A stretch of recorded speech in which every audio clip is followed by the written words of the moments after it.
Hello, and you're very, very welcome along to another edition of the JMAC podcast. And of course, this podcast is brought to you by orgretch.com, whose room code JMAC podcast. Get 15% off on their glorious website. Some absolutely lovely jerseys dropping now in the next month or so. So keep an eye on that website, lads. It's great stuff.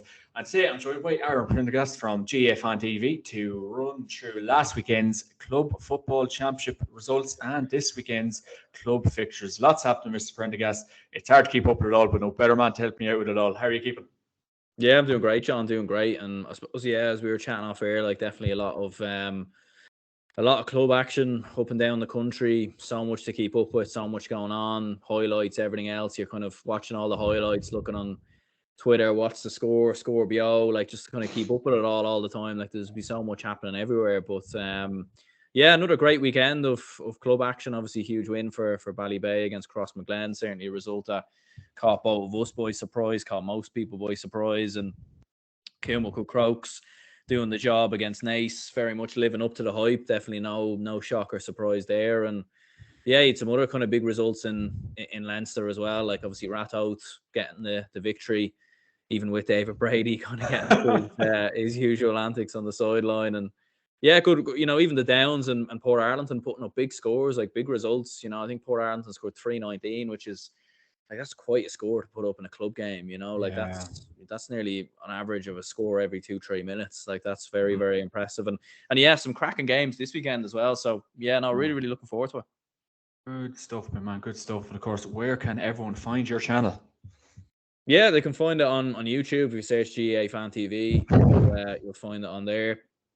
GA Fan TV on Instagram, TikTok, Facebook as well. Plenty of content going on there. Podcasts. Obviously, get yourself on from time to time. Match reactions. Even been doing a few vlogs lately. Just kind of going to the few of the games. One of them I put up earlier of Kilmacud Crokes versus Oh, I'm Ballybay. looking forward to watching that because I was watching Yeah, your review of the weekend's action yesterday. So I'm looking forward to watching that one, yeah? yeah, it was good. Despite the rain, I don't know what's going on. I keep getting caught in the bloody rain. Like so annoying. It's just it just drowns the phone as well. It's just very, very annoying. But it was like Yeah. literally. I'm pretty sure it only rained once yesterday here in where I'm based, and it was Yeah. literally as I was walking up. And I don't live too far from Purnell Park, so if the weather's not bad, I can walk up. But geez, yeah, I was absolutely drenched by the time we got there. But apart Yeah. from that, great game. Not much Kilmacud Crokes fans there, which was disappointing, but I suppose, look, the Crokes fans have enough probably teams to follow in their club, like hurling football, and plenty of money probably to be spent over the next couple of weeks and months, probably. So, but yeah, no, you can find it GA Fan TV, YouTube, Instagram, and yeah, that's where you can check it out. Your TikTok's absolute quality. So if anyone is Yeah. interested in that, number, top class analysis. Good stuff, my man. Good stuff. And yeah, everyone get on GA Fan TV. It's a top class channel. I suppose, Aaron, we can touch on to last Saturday's action in the Ulster Club Senior Football Championship round one in the athletic grounds. It was Ballybay Monaghan 2-11. Cross McLean Rangers of Armagh 1-8. Mr. Prendergast, no one seen this coming. Obviously, we were talking during the week about this game, and I think I went with a draw. I think you and Matthew obviously went with Cross McLean.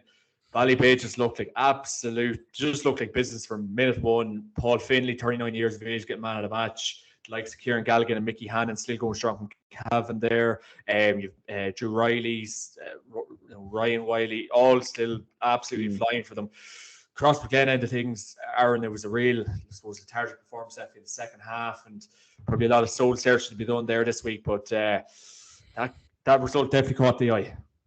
Yeah, it definitely did. I think it was a result that not many people seen coming. Like when you look at the talent levels in both teams, you look at the players that are on the Cross McGlen side, and obviously Keema Conville and Rian O'Neill, Jamie Clark's obviously back in there as well. Like such an array of talent. But yeah, like it was just an ambush really from Ballybay. Like, I mean, the second half performance, they just never allowed Cross McGlen to get their hands on the ball at all. Like start of the second half, like they were pressing up on kickouts, not really allowing Cross McGlen much space.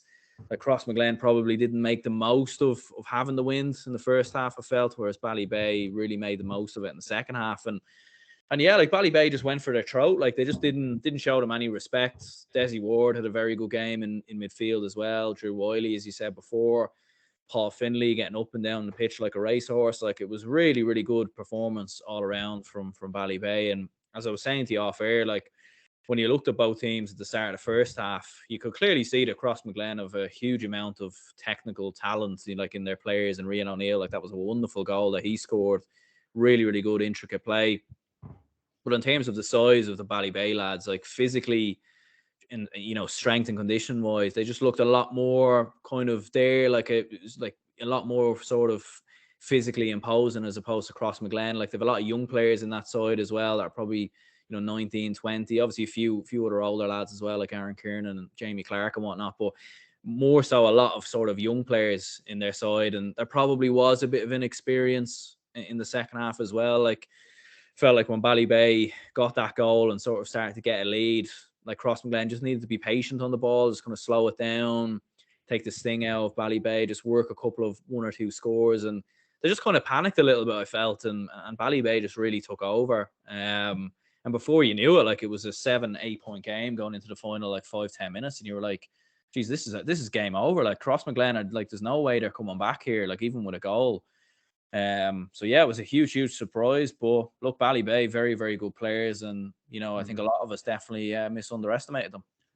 Yeah, we definitely did. Like, and I suppose kind of going like the week leading into the game, where they Crossmaglen, this, that, and the other, looking at the likes of Keane McConville's form going into this, Aaron Kearns, Rian O'Neill's, Oisin O'Neill's, all their form going into this game, Aaron. I suppose that probably suited Ballybay down to the absolute ground. Obviously, as we remarked on it before, Paul Finney getting man of the match, and rightly so. But I think the week leading into it, all that media attention, I suppose Crossmaglen did get, and all the hype and the buzz. And look what Ballybay are after doing. Yeah, like, and I don't know if pressure had anything to do with it, or hype or anything like that. Maybe some of the Crossmaglen lads maybe underestimated Ballybay. I'm not exactly sure. Like there was definitely times in the second half and the first half where there was uncharacteristic fouls as well, like a lot of indiscipline. They obviously get that black card right before the end of the first half with Darragh O'Callaghan, which was crucial as well because Ballybay like used the extra man brilliantly. And even when they had a black card at the start of the first half, like you seen Ballybay keeping the ball, slowing the game down, just using experience of a team that's sort of been around the block. I know they haven't won a Monaghan title, prior to this year since 2012 or 2013, but they're a team that's very used to playing together. And yeah, like there was just a bit of indiscipline from Crossmaglen. Like obviously you had that Rian O'Neill probably could have been black carded. Even after the Rian O'Neill goal, like seen Jamie Clark just shoulder barging one of the Ballybay defenders for no reason whatsoever. Yeah. Could have been black carded there as well, or could at least a yellow. Sort of got away with that one. And there was another instance as well where I think Jamie Clark was berating at the referee, and the referee just gave a throw ball and gave away that would have been a scoring opportunity for Rian O'Neill. So yeah, there was just, I don't know, a bit of indiscipline or whatever, like lack of experience or something, which is strange considering there is experienced players in the side, in the likes of Aaron Kiernan and whatnot. And yeah, just a very, very surprising one from a Crossmaglen point of view. Like definitely maybe a bit of panic, but look, at the same time, they have a lot of very, very good players like Rian O'Neill, Keane McConville, as we mentioned previously. I'm sure there's going to be other young players that will come through in the next couple of years. Will Aaron Kiernan stick around for another year? We'll have to wait and see. We never quite know with Jamie Clark what his status is going to be, but they have a lot of very, very good players, and they're certainly not going to go anywhere in Armagh. So, like I think this just needs to be like a learning curve for them to come back stronger next year. And as some of those players get older, I'm sure the strength and conditioning will improve and everything else. So, like, it's a disappointing defeat. It's not the end of the world, but at the same time, I'm sure, around the Crossmaglen clubhouse and everything else, there might be some disappointed faces this week.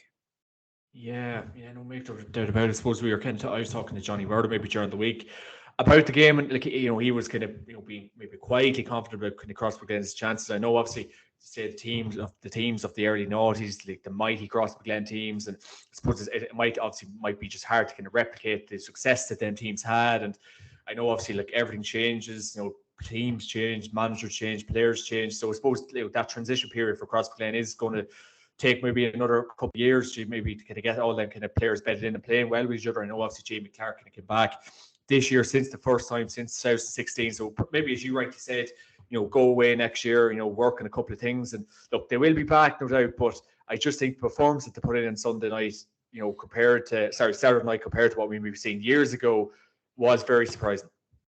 Yeah, definitely. Like, you know, and you'd imagine like there is a lot of experienced men, maybe not so on the pitch. Well, there were a few on on the pitch, but plenty in the stands, you know, in around the club, like even at half time, you know, like going against the wind, obviously with a man down, you would have thought that management would have told a lot of the players, look, we might start a little bit slow. Ballybay are really going to come for us here, but you know, if they go 2-3 points up, just slow it down, be calm, you know, don't rush chances. Like they were giving possession back to Ballybay far too easily as well. Like just kicking long balls into Jamie Clark. And like they needed to mix it up a bit. Just hang on to the ball. They have the players that that can kick from distance as well. Like if Ballybay sit in with the likes of O'Neill and Keane McConville. So yeah, like a little bit strange. All right, certainly a result that I didn't see coming. Like you see plenty of shocks in the club championships down the years, but like the manner of this one, like it was a bit of a hammering, you know, like like I was saying to you off air there, like I think at one stage,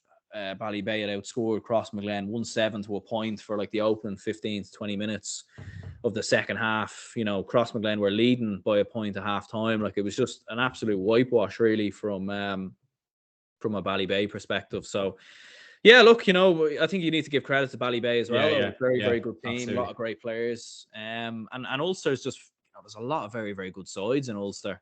So for Crossmaglen, like it's a tough one to take, you know, and they've obviously been caught the last couple of years in Armagh as well. Like, so, you know, it's not exactly like they're the finished article. They've looked very good in the semi-finals and the final of the Armagh Championship. But I remember they did go to extra time a few times. So I think they went to extra time in the quarterfinals of the Armagh Championship. So like it hasn't been all perfect, but Yeah. certainly have a lot of good players. They have the right people in and around the club. Like, you know, you'd imagine they will be a lot more successful in the future, but they obviously just have to learn from this one, I suppose. Yeah, absolutely. I suppose referring to kind of Ballybay's, performance, Aaron, like really, really, like, they brought the noise. I suppose you've only kind of used that phrase, and even the likes, as we keep alluding to, like the likes of Finley was just remarkable. Like decoy passes, decoy runs. He just had such an effective game, and what a man to have about the place. Obviously, getting man of the match as well. So, like Ballybay could really get a load of confidence in that win on Saturday night, and God knows where this journey could end up for them.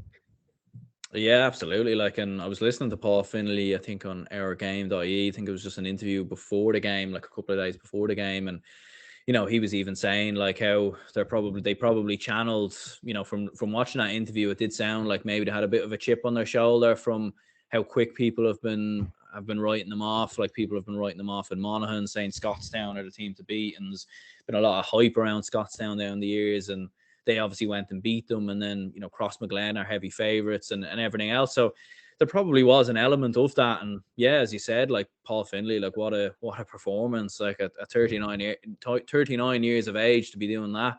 Yeah. Like in a senior championship game against Crossmaglen, some of the players that we mentioned in Crossmaglen's team. So yeah, no, like I'd love to know what his diet is, what he's eating, what he's drinking, because there must have been no Monday club for him anyway. I'm sure when Ballybay won the title, I don't know, or maybe he's just a freak of nature. But yeah, Jesus, yeah, like and I like the majority, like a lot of those lads in their 30s as well, and I think that was just maybe what it was, just sort of experience, like know-how. Know-how, like the dogs have been on the street many times before, like, and maybe not so in the Ulster Championship, but in big games and everything else. Whereas Crossmaglen, maybe not so. So yeah, like Finley, very, very good. Even tracking back as well. Like, I think that was the most impressive thing, wasn't it? Yeah. Desi Ward as well, very, very good. So yeah, look, and it's interesting because the manager Jerome Johnston, like 3 of his sons played for Kilkeel, and apparently they're talking like he might step down just for this game. Like he's obviously joint manager, so they'd have the other manager there as well. Like, but that's an interesting one, all right, because like I don't know, like you think I know like I know it's not inter-county football, it's not professional or anything like that. There's obviously an element of sort of sportsmanship or whatever, or gamesmanship maybe that goes into it, like, but because it's an amateur sport. But I don't know, like, you just think, look, just do the job to the best of your ability. Like he's gonna pass on that information anyways, in terms of how Sheelan Johnston plays, Ryan Johnson, these lads, like you know what I mean? Like he's gonna pass on that information anyways to coaching teams. He's gonna be around the training grounds, I'm sure, during the week. So what difference is it gonna be, for him to be to not be on the sideline? So yeah, it's interesting. Yeah. No, I suppose my take on that is like, and obviously to get your take on it as well. Like, but I think it's a serious opportunity. Obviously, like chances like this doesn't come around too often to manage against your sons. I think he should be absolutely, free to be along the line. I think he should go along the line. Like it's an Ulster Championship game. It's a huge occasion. I think just even for the camaraderie, the crack. I think it'd be brilliant to see him along the line and just to kind of pit his wits against his sons. And I don't know, as you were maybe saying on your own podcast, that I don't know who did live with each other, have the lads moved out, but I just think from a family contrast, I think it'd be brilliant. I think he should. He more than likely won't because it's the GAA. We know what it's like, but I think it'd be brilliant. My take on it is I think he should go ahead and be along the line. But it's sounding the sounds coming from the camp is that he's going to step aside for the game. But I think it would be brilliant. It'd be brilliant for you and it's just even great if the Johnson brothers are kicked a few scores, just see dad's reaction. If the scores going in against Kilcoo, I just think it adds so much to the game. But look, it all boils down to him, Aaron. I don't know what you think. Yeah, absolutely. Like, I mean, I feel like in the GAA you can only get these type of things like club championship games and everything else. Like, I think it was, I don't know if it was last year. I think like in the All Ireland club hurling final between Ballygunner and Ballyhale, there was cousins on either side or something like that. It's just, in the GAA you just get these moments. These things just happen. Like it's very funny a lot of the time. Yeah, but like it's crazy. Like I don't even know. Like I think if you want to move forward as an organization and like maybe I don't get wrong. This is probably coming from the dad's voice or whatever. But I just think if we want to try move forward as an organization, I think this scenario shouldn't have even been coming up in conversation. I think like why is this even happening? Like you should just be less. Come on. But, yeah. Like, and I'm sure when he took charge of Ballybay, like I'm sure he would have been aware that this is a possibility. Like their aim would have always been to come through Monaghan. You come through Monaghan while you're in Ulster. Kilcoo are the All Ireland champions. They're probably going to be in there. And I just think like obviously he knows his sons better than anyone. I'm sure he knows the weak points and how to get under their skin and everything else. That's like insane, I'm sure that information, like if he's not there on the sideline, I'm sure the information is going to be passed on to players and everything else. So I just think like unless he's going to step away for training and everything else, but like I don't know, how would you know that he would? He could say he would, but he might not. You know what I mean? So there's kind of just wear like a balaclava at the game at the weekend. Just there's a lot of grey areas and everything else, and obviously for the Ballybay players as well. Like how would they think about that? Do you know what I mean? Like their own manager not stepping away. It's like are you all in or are you just what like So it's interesting. All right. Oh no, definitely is. Like, and I even think like Kilcoo is such a closed book, and obviously like the players that have their own systems, and it's hard to know much like an influence that dad would have in the whole situation because like club teams have got so private and everything that's going on. So I really don't think it'd make much of a difference if he was in line or not in line. And I think in 2022 the fact we're having this conversation, Aaron, is a bit ridiculous. But I don't know. Yeah. I don't know. Like it just. Yeah, it's like at the end of the day, it's an amateur sport. Like just go out and do it. Like Yeah, just manage your club team. Yeah. Like if like I don't know, is he afraid if Ballybay win, then that's kill? You know what I mean? Is he afraid that he's going to be the one to end Kilcoo's hopes for 2 in a row? Like I just don't know. Like it's like if you're not willing to be there in the sideline or whatever or manage the team, like maybe you just shouldn't be there at all. Do you know that way? Like Exactly. Yeah, and I think someone made a good point to Twitter. Like, he's probably getting well enough paid to be there. So, stand up, speak up, and be along the line. But look, I think at the weekend, Mr. Johnson probably will be sitting on the couch watching the game from afar, but sense it. But I think he should stay put and be along the line. But look, who are we to say, Aaron? I suppose.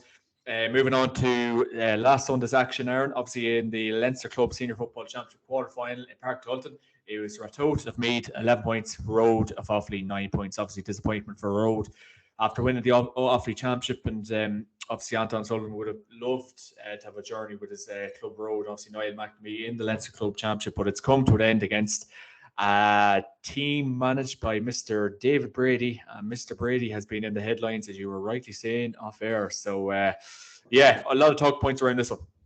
Yeah, I mean, it was definitely low scoring, all right. Like I was looking at the highlights on TG Car this morning, like, and definitely probably not the most entertaining game in the world. I think Ratoath nearly needed to dog it out of themselves. I think they were trailing by 3-4 points at one stage.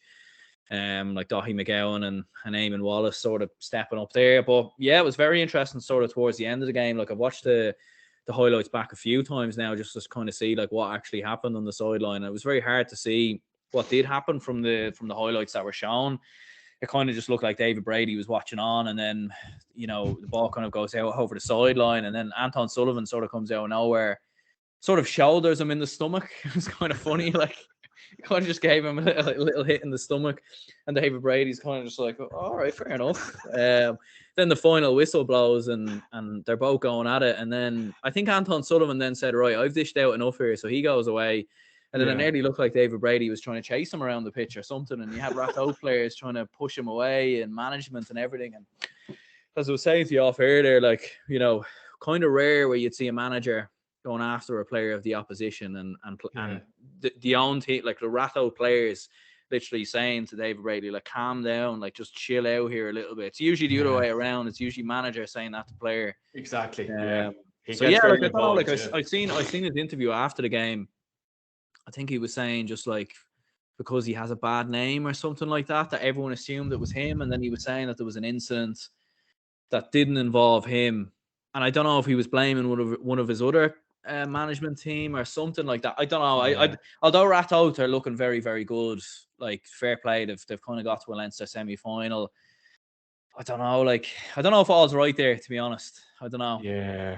Yeah, looks obviously a bit dodgy. Maybe takes away from the result. You know, obviously it was a great win for them, but I think from that point of view, like, if Brady's in the highlight, like the headlines again, don't get me wrong, it was a good 2-point win on the go against a very good road team, but I think it takes away from the gloss of the team's performance. Obviously, Mr. Brady, like, you're a manager, you have to keep it along the sideline. What other manager is currently doing that at the minute? I know he gets involved. I know he steers passion for the game, but I think just stay put, be along the line, control yourself, because we're getting to the latter end of a very important competition. And if he keeps getting up to this more nonsense, players will target it to try and maybe use it as an advantage as well. But it just doesn't make for good reading and viewing, Aaron, you know.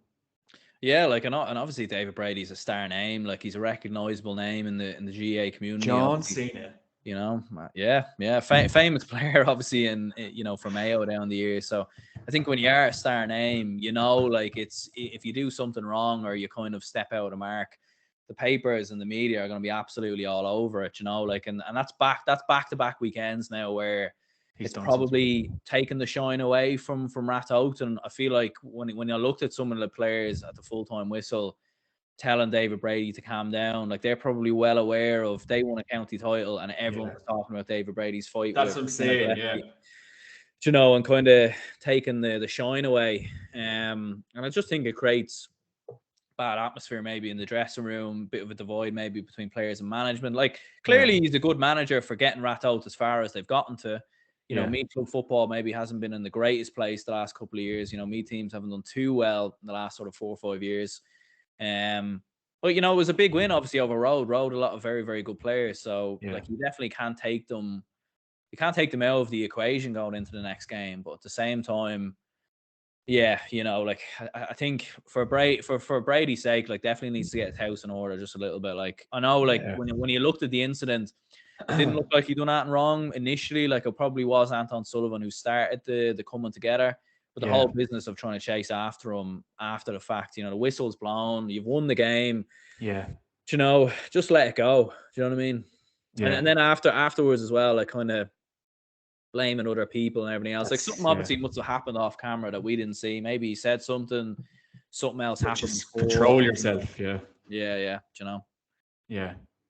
Yeah, and it was a pity. Like, it takes away from us, as I was saying a couple of seconds ago, maybe the gloss off the win, and obviously don't get me wrong, and Brady's made his name in the media playing for Mayo over the years and X, Y, and Z. But I just think for his reputation alone, don't get me wrong, maybe the Ratho lads get a bit of a kick from what he's doing along the line. But look, you're managing the team. You have 30 lads, you know, there in total, obviously physios, everything along with you. So I just think, as you rightly said, just pipe down, calm down a bit, because look, this Ratho journey, you know, it could go anywhere for them. So I think, you know, for the rest of the season, if he can just cool his jets a bit, we'd like to see it, because I think obviously it's making the wrong headlines for you know, a good Ratho team, and hopefully they can keep pushing on. I suppose from the road point of view, Aaron, the journey ends. Obviously, Anton Sullivan, I'm saying, would have loved to have a longer campaign. Obviously, the likes of Niall McNamee and the boys there. But look, Road will be back next year, maybe without the services of McNamee. I suppose obviously he's not getting any younger too. Yeah, like, and I suppose it is credit to Ratho's defense as well for keeping McNamee fairly quiet throughout the game, and Anton Sullivan and everything else. But yeah, like you don't know like how many more years those lads have left in the tank. But then again, I think there's enough examples of players carrying on into their late 30s, early 40s. You know, you've Kieran Donaghy still, you know, played with Austin Stacks, Paul Finley the other night as well. So like it's clearly possible, and you probably will see them there next year. But yeah, like disappointing result from an Offaly perspective or from a road perspective. But I think at the same time, like they won the county title, that was probably the main objective. Would have been nice, I'm sure, to get a day out in Croke Park for the Offaly faithful, but like Ratho's are a good side as well. So you know, I don't think they'll be too disappointed. All things considered, you know, they won the county title, you know, and for a county like Offaly, that's probably the main objective, really. Yeah, absolutely. So we'll move on to the other game that took place in Leinster. It was the quarterfinal in TEG Cusack Park between the Downs of Westmeath. Downs 117, St Mary's RD 12 points of allowed. Obviously, a very convincing win for Downs in the end. Obviously, Luke Loughlin is in the form of his life, the Westmeath footballer for the Downs at the minute. He doesn't look like he's going to be stopping any time soon, Mr. Prendergast. It's a very convincing win against a pretty damn good RD team. Yeah, it was a really commanding performance. I think a lot of people probably did expect this to be a lot closer than it was. Like when you look at some of the players on RD's team, and given how comfortably they brushed aside Comkill from Longford. But yeah, it was a very commanding performance from the Downs. Like Luke Loughlin, you know, as you said, shooting the lights out again. Like what a year he's had, what a story he's had. Kevin O'Sullivan, Noel Mitchell in there as well. And I was hearing as well, like I seen an article that was shared around there. And I think OurGame.e might have been talking about it on their podcast. Giving them a lot of shout outs today, by the way. Shane must have given you a few pounds. yeah. But they were saying anyway that like apparently some of those lads were in Mexico during the week or something, or last week or something. Right. Yeah, or something like that on some sponsored trip or something. So like that's the Westmeath holiday, was it? I think so, yeah. That would be the Westmeath holiday, the Taunton Cup final that we probably should have won.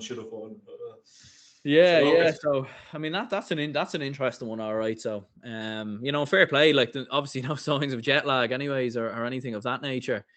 You know, like so. Yeah, big result, big win. Kevin O'Sullivan looking good as well. And yeah, for the Downs, they'll play Rathout now in Croke Park. And I was just thinking as well, I was saying this to Matthew Hurley as well, like during the podcast on my channel a couple of days ago. Like Luke Loughlin, outside of Dublin players and obviously the All-Ireland winners in Kerry, like Luke Loughlin's probably played in Croke Park more than anyone this year. Do you know what I mean? Yeah, like, he would have. Tailteann Cup final, Tailteann Cup semi-finals, Leinster semi-final. Yeah, no, you're right. Yeah. You know, and now he's going to play there again with the Downs. You know what I mean? He's probably played in Croke Park more times than Clifford, you know, and obviously he's in Leinster and Westmeath, so it could be why. But you know, just what a story. Like probably not many Westmeath players get to play in Croke Park too often, and here he is now playing his 4th game of the year in Croke Park. Possibly could even have a 5th as well if they get to a Leinster final. So yeah, no, what a story for him, what a comeback and everything else from everything he's sort of gone through. You know, what a testament he is to anyone who is struggling with, you know, alcohol addiction or, you know, mental health issues or anything like that. I think it's a brilliant story, and, you know, definitely one of the shining lights for Westmeath, and fair play to him. Like he deserves everything he's gotten so far this year. Absolutely, and the Downs will absolutely love a trip to Croke Park, and it's more than a deserve. And in the other Leinster quarter-final in Netwatch Cullen Park, it was Port Arlington and Fleece 3-19, Palatine 9 points.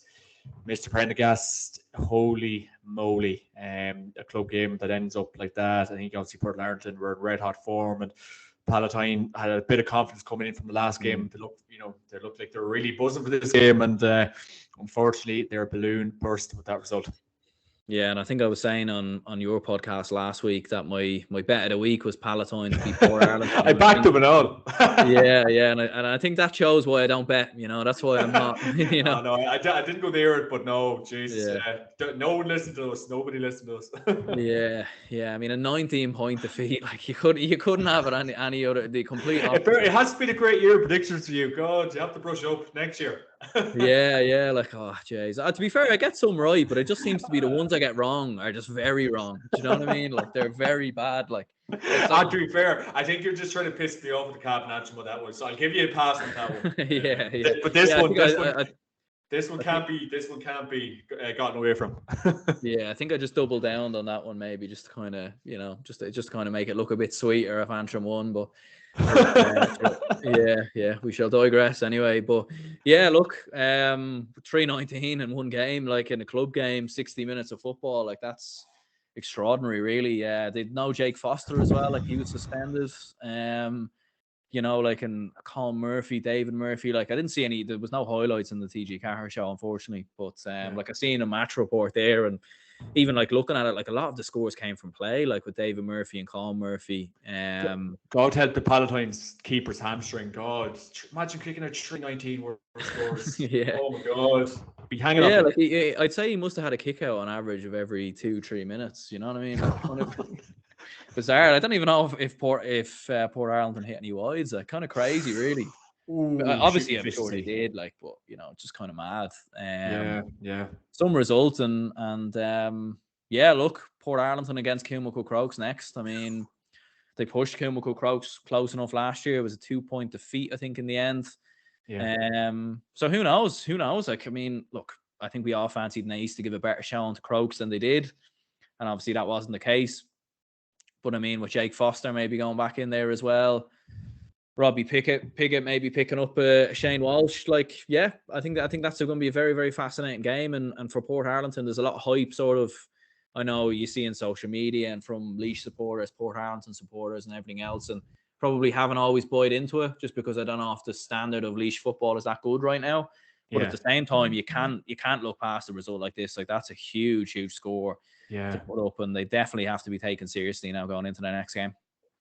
Yeah, they absolutely do. And I suppose obviously that Palatine game, the last day was an RTE, and the players looked so full of confidence, and the younger players are buzzing and everything. But look, that's a learning curve last weekend. That they learn from it, that they brush themselves off, and go again next year, and just suppose maybe forget about that result as quick as possible and go and plan for next year, because that Port Arlington team is obviously very seasoned, and it'll be good to see if Laois can get a kick from that Port Arlington team. Some lads can commit, because Laois.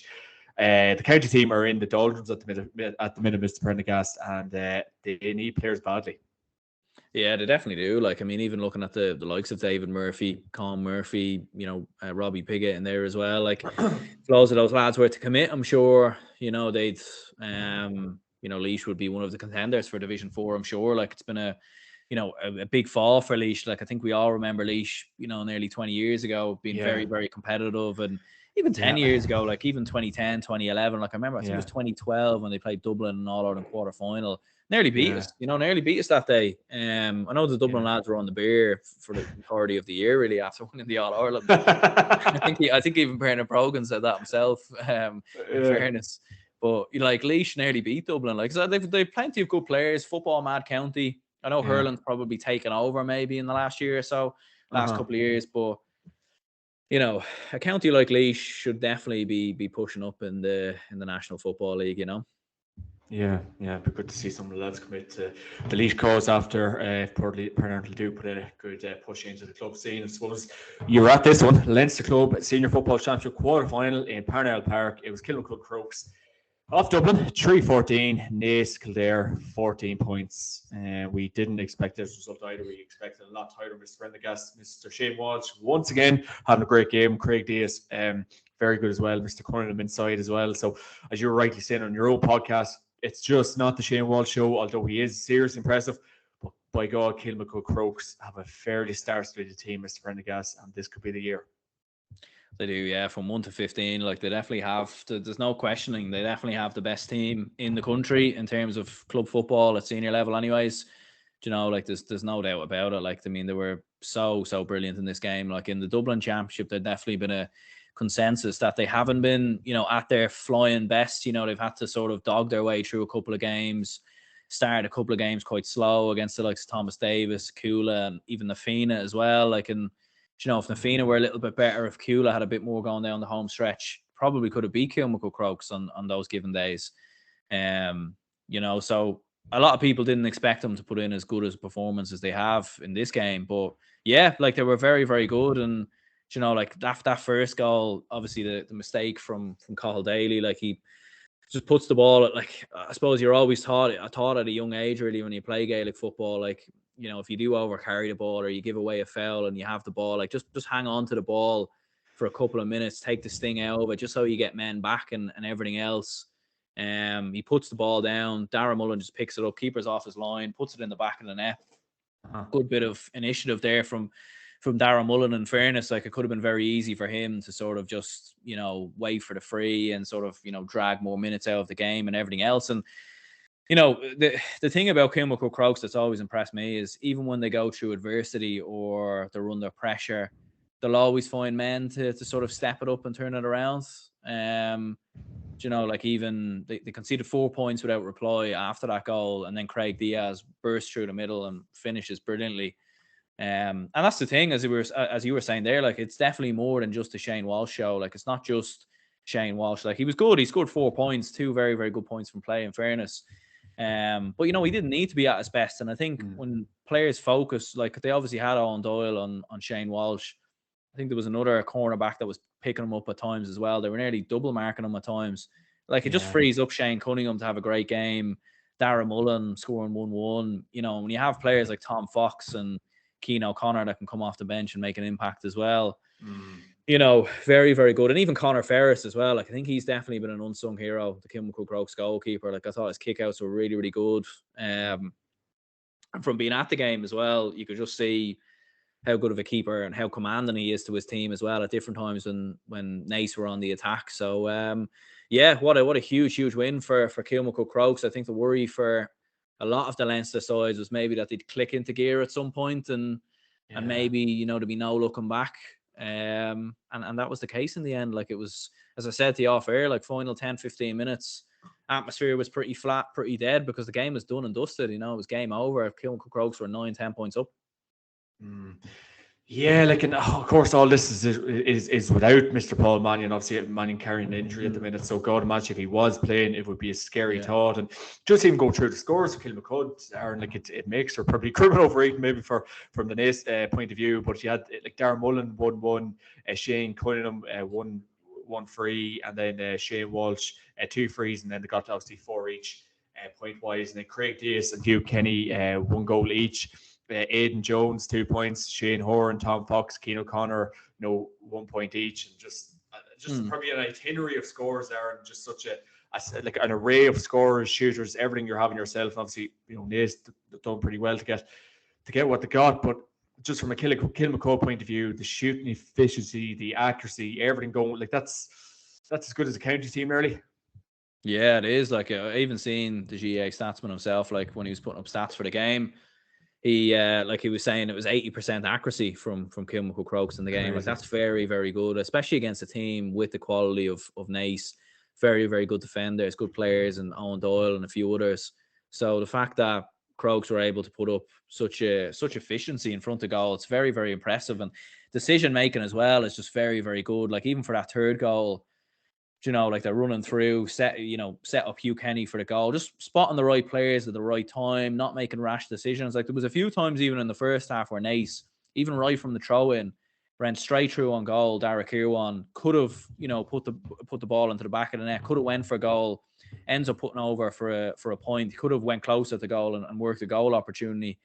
And that's kind of the difference, really, is like Crokes, just decision making wise, you know, they spot the players in the right positions, and, you know, just very, very well organized, very well run. And, you know, Walsh obviously has been, you know, a bit of a, you know, target man for a lot of Dublin defenders in the Dublin Championship. Like, they've definitely sort of roughened them up at different times. But that really wasn't the case here. And I think it does show that if you put so much emphasis on Shane Walsh, it will free up other players to do damage. And although Port Harlington are a very, very good side and put up a big win against Palatine, it's going to be hard to see how they stop a team like Kilmacud Crokes, especially in Croke Park as well.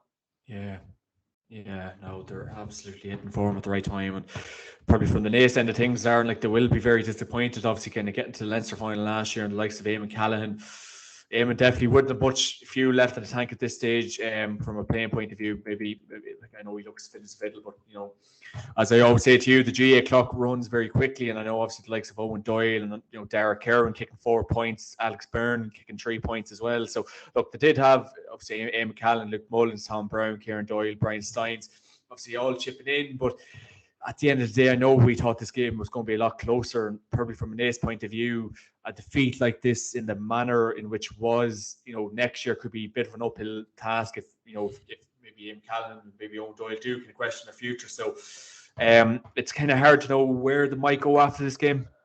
Yeah, like I mean, they're a dual club as well, like so, and obviously they're in the All Ireland Senior Club Hurling Championship this year as well. It's obviously a big commitment for a lot of those lads to be playing football and hurling week in, week out. Like maybe one will have to give. So we'll obviously have to wait and see what happens there. But yeah, as you were saying, like definitely disappointments. Like they had good moments in the game, and definitely a lot of the Naas supporters were very unhappy with the referee. I felt at times like there was a few marginal calls maybe that went Crokes' way at different times. Few different decisions here and there, but I think all in all, I don't think it made too much of a difference in the end. Like Derek Kirwan was very impressive, like definitely the standout man from Naas point of view, as you said, 4 points. Alex Byrne very good as well with 3 points. Like definitely showed a lot of skill and a lot of talent levels, and they are probably becoming a bit of a super club themselves in Kildare in more ways than one, with winning a double themselves. They'll be back. Look, I don't know if there's anyone else really in Kildare to challenge them, like from looking at how comfortably they've sort of come through the Kildare Championship. So they're probably going to be in the Leinster Championship next year again, and they're just going to have to take their lessons from it. Like I think if you get, especially in that opening sort of stage of the game, if you get that goal early on, who knows? Like as I was saying to you, 3/4 of that stadium were Naas fans. As that goal goes in, the place erupts. They would have had momentum, Crokes under pressure. And Crokes, to be fair, they've started a lot of games quite slow and recovered.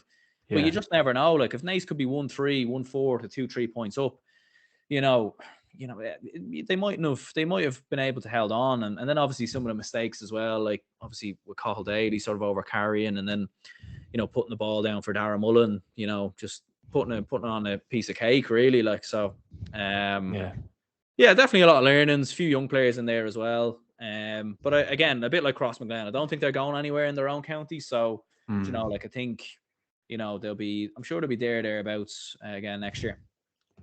Yeah, absolutely. Just be interesting to see what Mr. Owen Doyle and Eamon Callaghan, what maybe roles they have in the team next year. Obviously, injury free, they might keep going on. But again, the GA clock runs very quickly for a lot of people, Aaron. And obviously, moving on to the Limerick Senior Football Championship final in Kilmallock. It was Newcastle West 1-11, Adair 2-5, of course, after extra time. Obviously, a great win for Newcastle West, Aaron. So they'll be happy this week. Yeah, that's back-to-back county titles now for Newcastle West. Like from looking at match report anyway, like I mean, going to extra time, like Adair would be more of a hurling club. Like they would be known more of a hurling club. I'm not too sure when they last won a football title. There's no real kind of recognizable names from what I've seen in their team. You've obviously got Ian Corbett in there for Newcastle West. Like I think he scored a point, and I'm sure him as captain was critical for them for getting over the line. I think they played the winners of Nemo Rangers Clonmel, I think in the Munster semi-final. Yes, so, you're right.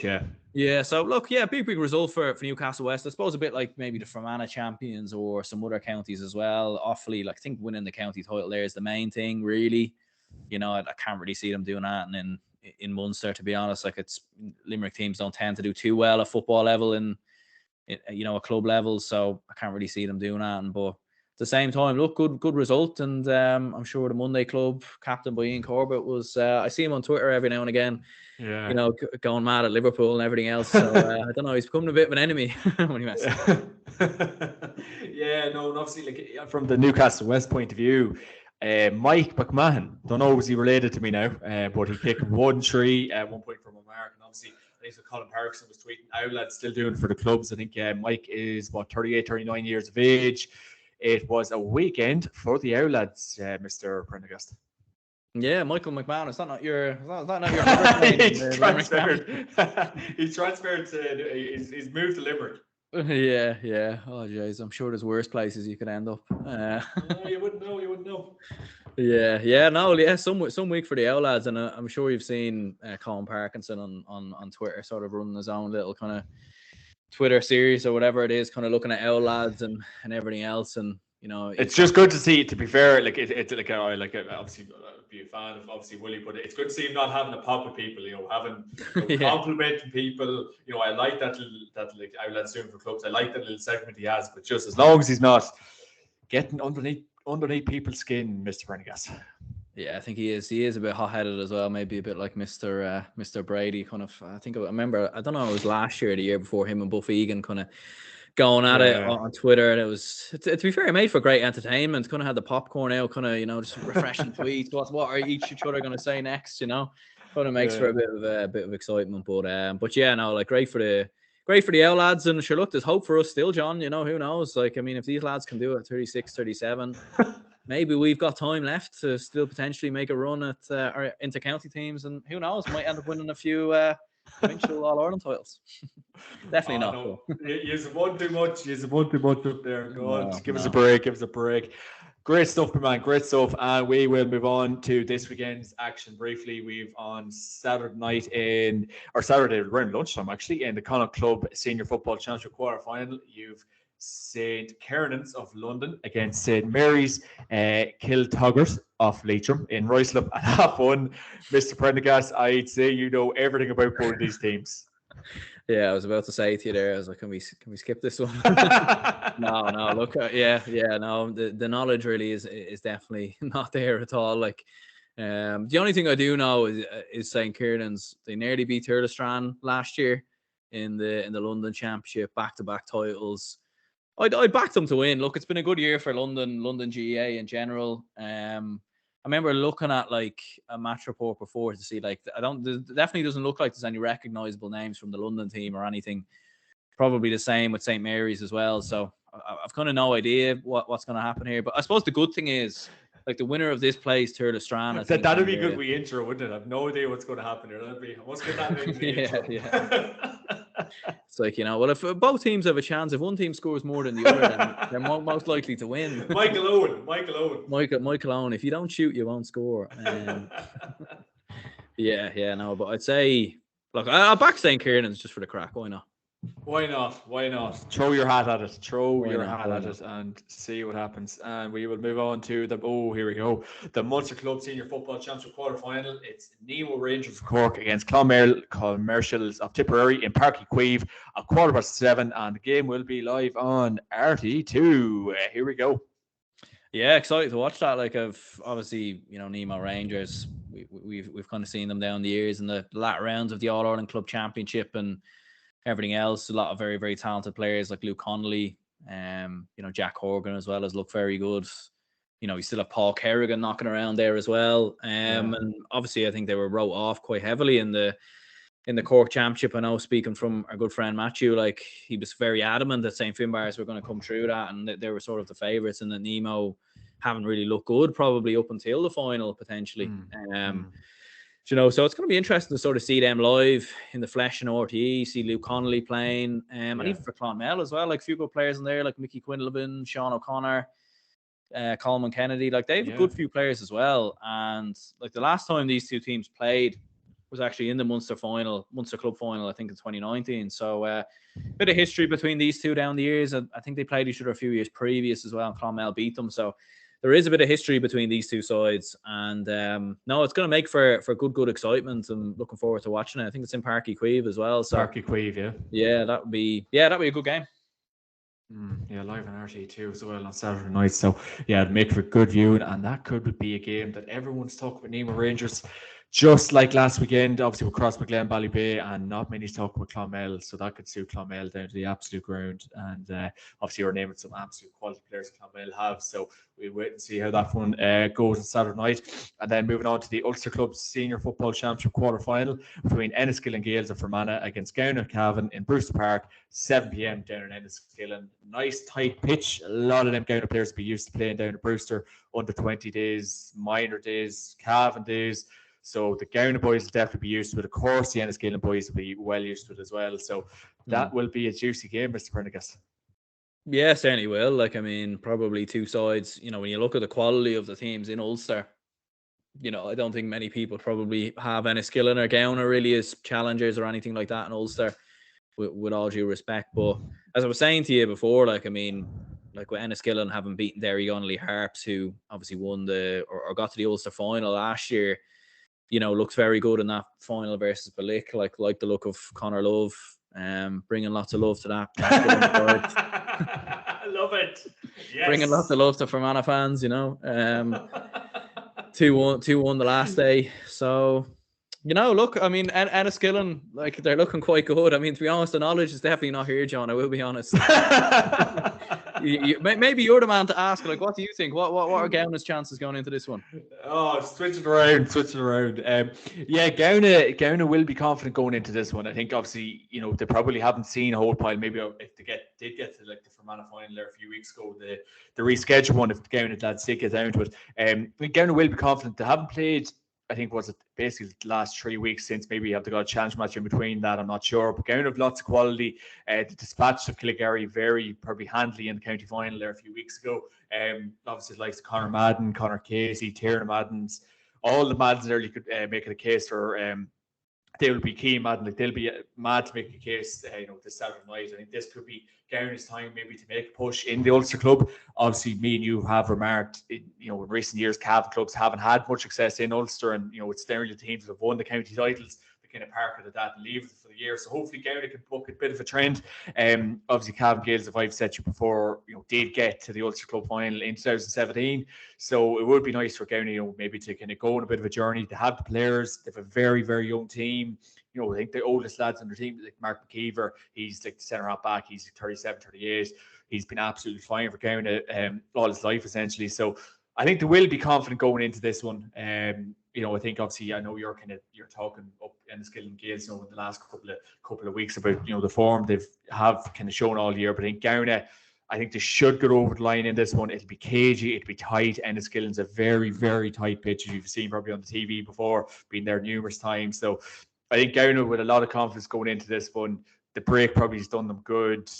Yeah, I'm not going to obviously put my Cavan hat on, but I'd give the nudge to Gowna in a tight affair.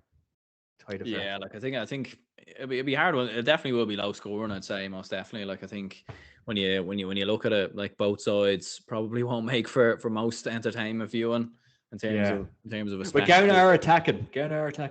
Yeah, they are, in fairness. Like, even that game on RTE, like, they played very, very good football. So, like, and that might be a thing. Like, it might, you know, Enniskillen look fairly attacking as well from looking at their final. So, who knows? Like, it might turn out to be, you know, a better game maybe than what we think. But like, it's a hard one to know. Like, I haven't really watched too much of Gowna, to be honest. So that's probably why I'm sort of tipping my hat to Enniskillen. It's probably not the first time I've backed against Cavan anyway. So continue to do it. But no, look, it will be a great game on Saturday night, and obviously, no doubt, a big Cavan following will go down to that game. Sure, look, what else would you be at on a Saturday night other than sitting on the couch or going and watching you'd be at? So no doubt the Cavan crowd will get down and support the red and green of Gowna. And then moving on to Sunday's action, Mr. Prendergast, in the Connacht Club Senior Football Championship quarter-final, you have Mike Cullen of Galway against Westport of Mayo.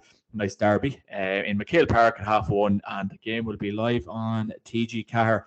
Obviously, disappointment going into this one with our fellow pundit, Mr. Finian Handy, falling short with Salthill Knocknacarra. But look, Mike Cullen will not give a rat about that on Sunday. It'll be a juicy game.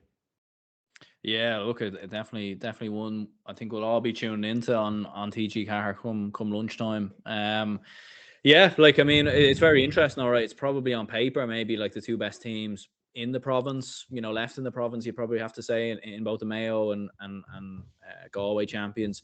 Both sides coming in a similar fashion as well. Like, Mike Cullen, like, it was only their second ever county title, but their first county title was in 2020 when, obviously, you know, the COVID cancelled the championship. So it's actually both sides' first senior appearance, I believe, in the Connacht Club Championship. So, like, a lot of unknowns probably for both sides, both probably coming in a similar fashion.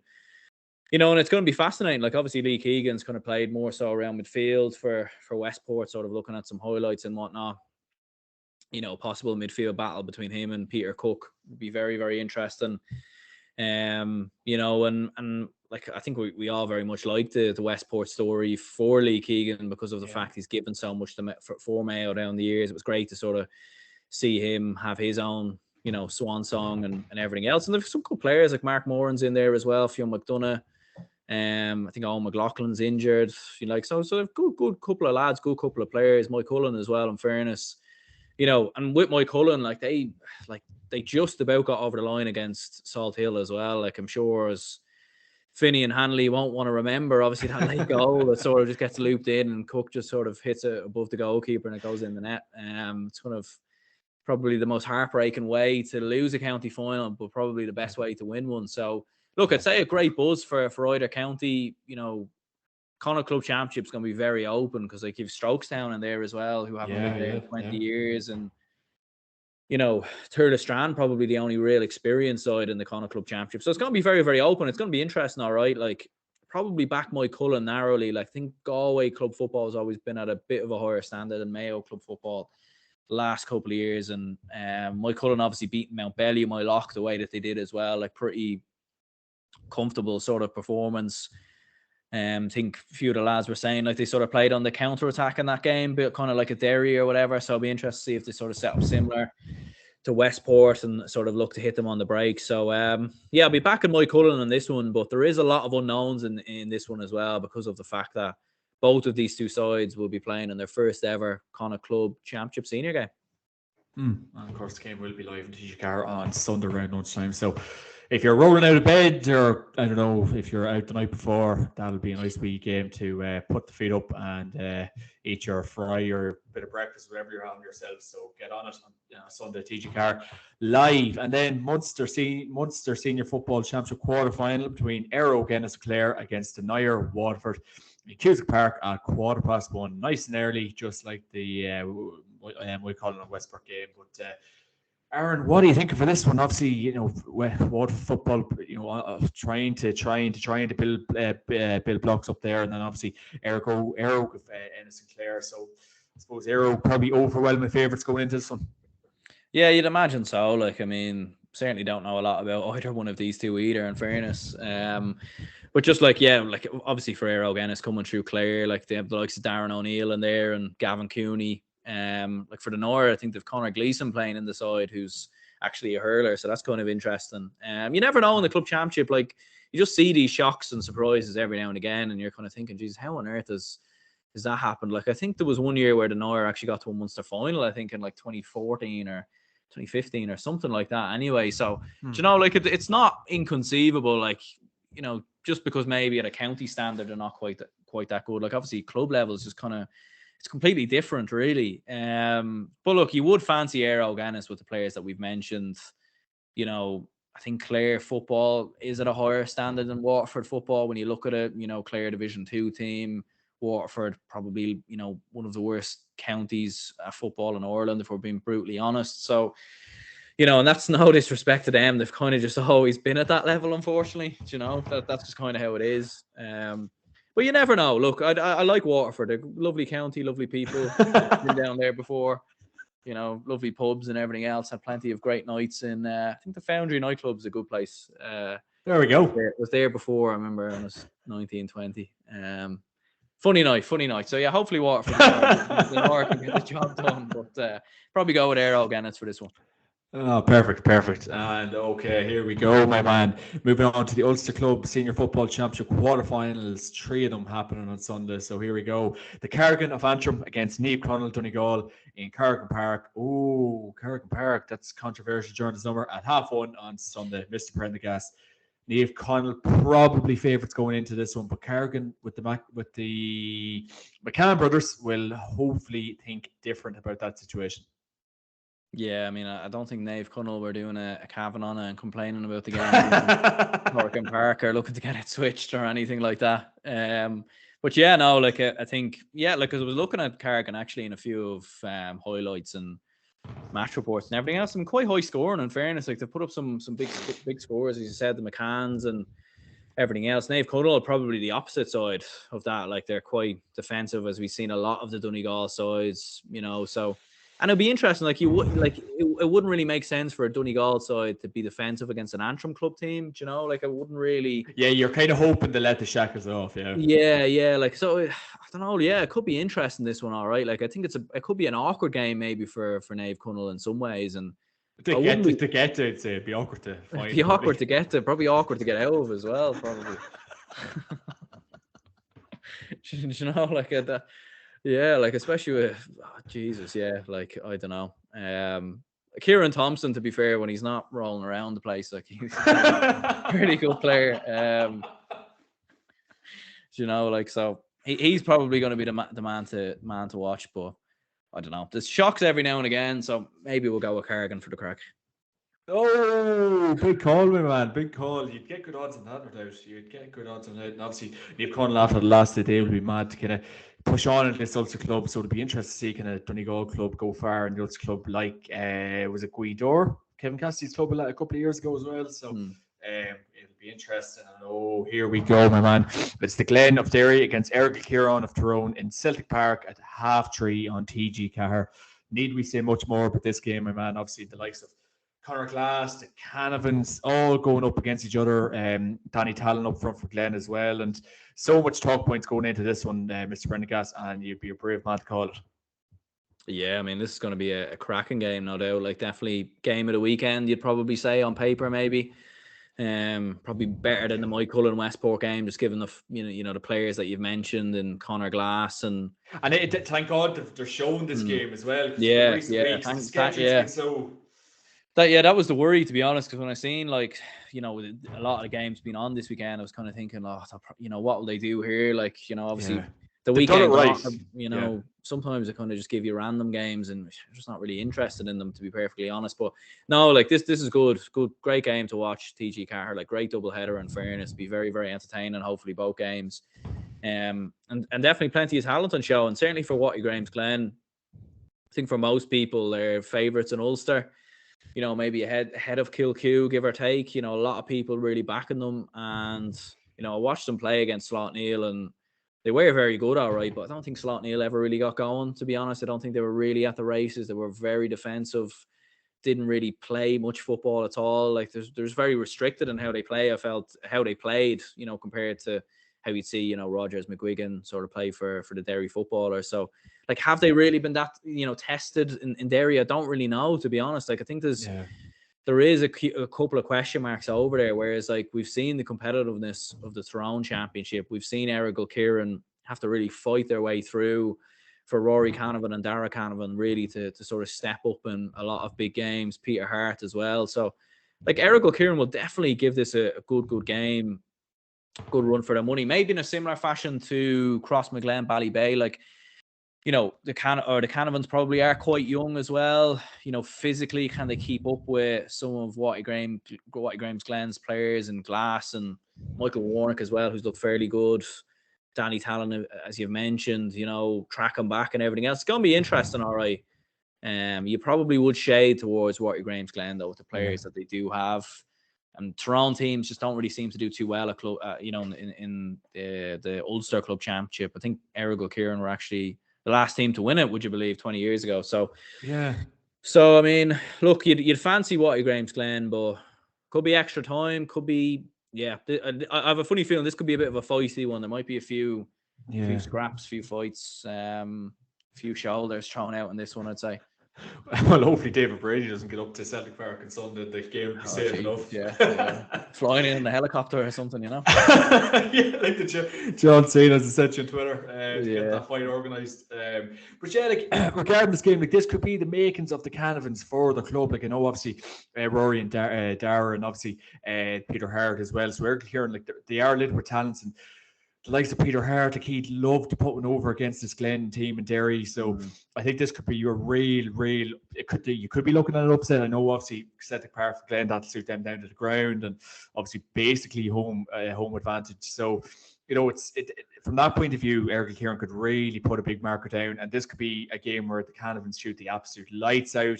They could put it on an absolute show that then obviously Glen could snuff them out. But even from that point of view, like it's interesting.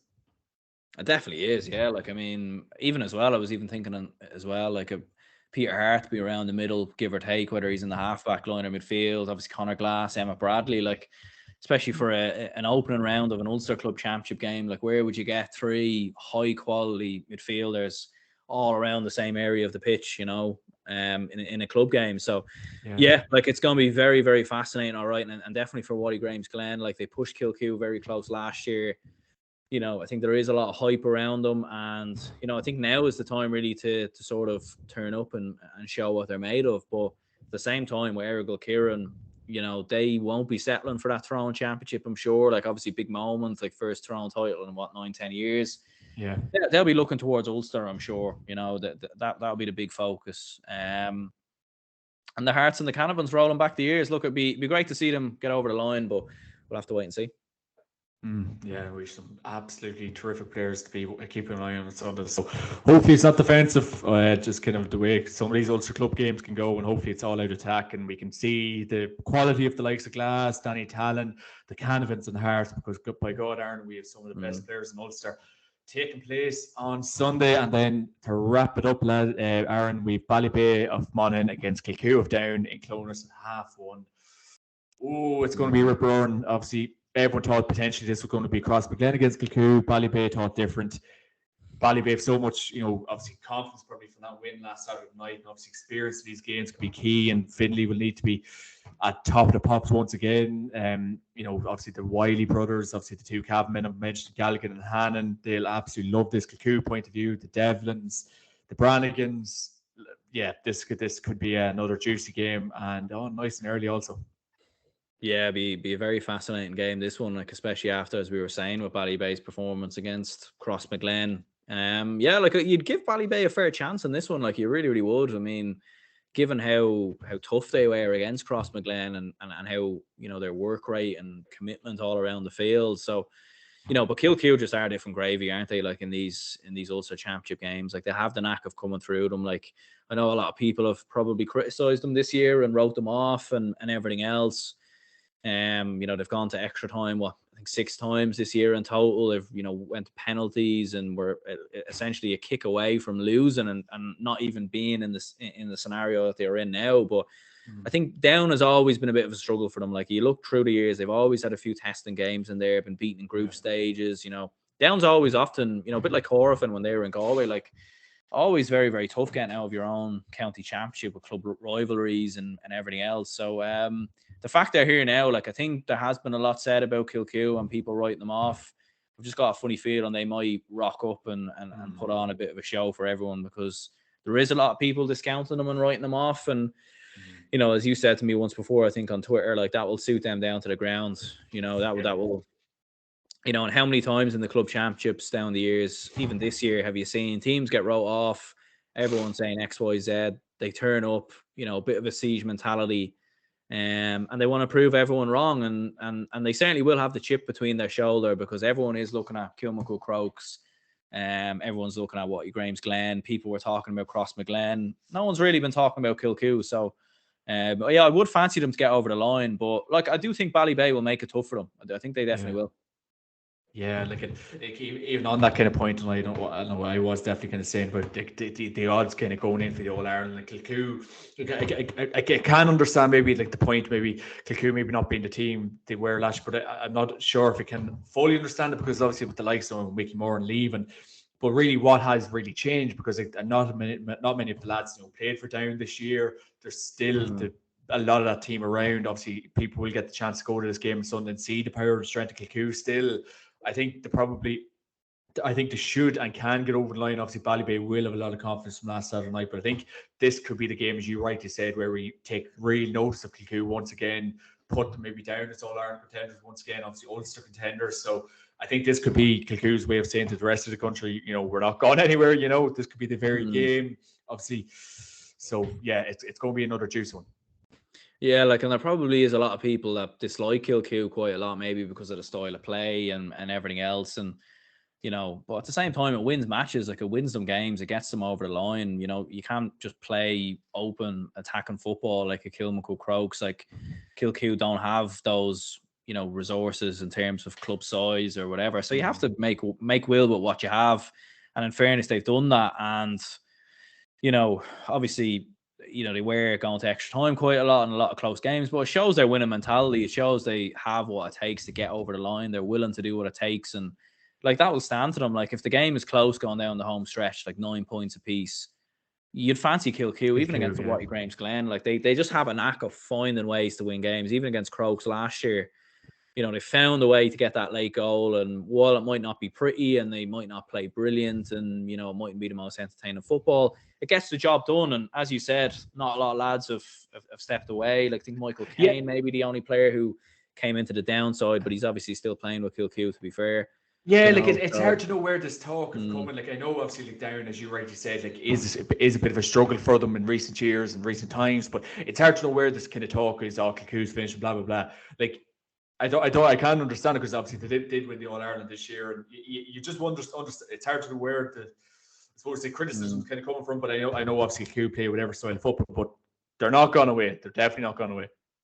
No, definitely not. And maybe it's just a case of because of I think it was Eugene Brannigan maybe speaking out against the Down county side and just a few other things as well. Like maybe there's just a bit of animosity sort of in the county at the moment, and people are pointing the finger at everyone, and everyone just loves to jump on a hate train. I don't really know what it is, but it's a sign of a great side. Like everyone does it. Like when a team is winning and being successful, like everyone loves to downplay it and find reasons to criticize certain teams. Like even when Dublin were winning their All Irelands, I mean, they literally had a show on Sunday game where they invited Pat Gilroy and Andy McEntee in to discuss Dublin being split in two. Like everyone was losing their SHIT over Dublin being so good, and people just love to hate. It's like Limerick now in the hurling. Like everyone goes on about JP McManus and everything else. And look, it's probably an element of truth to a lot of things with Dublin, Limerick, everything else, and maybe there is good reasons to dislike Kilcoo, and maybe they won't win the All Ireland, but I think at the same time you have to give them the credit they deserve. Yeah, no, absolutely. And I suppose from the Ballybay point of view, can they take a good lot of confidence from that Crossmaglen win last Saturday night? Because obviously no one expected them to win it, and no one really expects them to win this Sunday either. So in fairness, from the Ballybay point of view, obviously we've seen as we keep probably alluding to the great Paul Finlay rolling back the years. It's in Clonus. Paul Finlay has played Clonus more times than me and you probably have had hot dinners. So he's it suits them. Yeah, definitely will. Like you would wonder maybe obviously it's a quick turnaround from the Crossmaglen game. Like it's a week, 8 days or whatever. Like maybe could that maybe play a bit of a factor? Obviously a lot of the lads are in their 30s. I could definitely don't want to discount them because they certainly proved us wrong against Crossmaglen. It is a quick turnover. Could that maybe play a part? The Kilcoo lads obviously would have been watching, I'm sure, on RTE, like they all probably would have been tuned into that game. But yeah, luckily you would give them hope. Like, I mean, certainly their commitment, I think was key. Midfield, Desi Ward could have a very good game. Defensively, very well set up at times. And, they kept, the likes of Rian O'Neill quiet. They kept Keane McConville quiet. They kept Jamie Clark quiet. If you can do that, maybe you can keep the likes of, Ryan Johnson, Aidan Brannigan, Sheelan Johnson, keep all these lads quiet. Who knows? But it will be tough for them. I think it will be a dogged enough game. I think it'll be low score and probably a couple of 1 or 2 points in it, maybe even extra time. But just like going down the home stretch, you just fancy Kilcoo to find a way to win it, even if it's a dodgy free or a late penalty or something of that nature. A long ball being floated in that somehow ends up in the net. Like you just fancy them to get over the line. But like Ballybay have proven one shock, they've beaten Crossmaglen, and geez, if they were to beat Kilcoo, you could be talking about one of the club stories of the year potentially. And obviously the fact as well of as we were saying earlier, Jerome Johnson, obviously the joint manager of Ballybay, I'm sure he is going to pass on that information about the Johnstons and probably about other players as well, because I'm sure he knows a lot of those. It's a small enough village, Kilcoo, from what I've heard, so he probably knows the ins and outs of that team. Exactly. So exactly. Yeah. These small margins, these extra 5-10%, could swing in their favor. Could absolutely, it kind of just reverse back to our point. Hopefully he does maybe see sense and goes along the line. And at the minute in time, we're not hearing much news updates on it, but he looks like he's going to stay away from it and not go along the line. But I just think from an entertainment point of view, it would be great to see him just put his wits against his sons, because when in life does this opportunity come knocking around, especially in an Ulster Championship game. But Yeah, no, we're going again. It'll be a great I game. wonder what you do. Yeah, I wonder what you do during the game though. Instead, like, would you just go off walking the dog or something, or just shut off? Not even watch it. I don't know. Like, what would he be watching? It'll be like Banty. It'd be like Banty when he was banned. He'll have the shirt on and the Nokia 365 and the sunglasses and everything. Looks like he's on his holidays or whatever. But no, it'll be great. It will be a great game. Obviously, the Ulster Club Championship really kicking into gear now. It's very competitive this year overall. So that game Sunday will be very interesting. Obviously, Clones will have a good crowd, no doubt. And I suppose this is Prendergast. To wrap up, what will be your bet of the weekend and player to watch? Yeah, bet of the weekend. Be careful this time. Yeah. Geez, whatever I say, the opposite's probably going to happen. So just be prepared. Bet of the weekend. Yeah, it's a hard one to know. Maybe like St. Kiernan's beating St. Mary's. Like, I know St. Kiernan's favourites. Probably not. Like, maybe you'd go with that one. I suppose Clonmel beating Nemo. Like, that's probably, like, I would back Nemo overall. But I suppose if you were to make a bet of the weekend, you'd maybe look at Clonmel to possibly win that one. Like, they do have a lot of very good players like Mickey Quinlivan and Coleman Kennedy. Yeah. They've been around the block a few times, got to a Munster final. I think they made an All-Ireland semi-final, I remember, a good few years ago as well. So, like, they have a lot of very, very good players. And even like you probably are looking at the best two sides in Munster, in my opinion, in Nemo Rangers, Clonmel. Like, I don't know about if Cairns or Rathleys. Like, I just don't know if they're quite as good as what we think. Looking at the way the Kerry Championship is, so yeah, maybe Clonmel to win Munster. Maybe that's the bet of the weekend. Ooh, there we go. And then player to watch, Mickey Quinlivan, definitely scoring a lot of points here with the Tipperary fans. Conor Love, I love to watch him. Love being shared about you. yeah. Enniskillen. And then obviously in the TV, or the games on the TV, like, I mean, Rory Canavan, be great to see him in the flesh against Whitey Graham's Glen, very tough team. And even Lee Keegan, that Lee Keegan battle with Peter Cook in the middle. Like, so yeah, a lot to be excited for.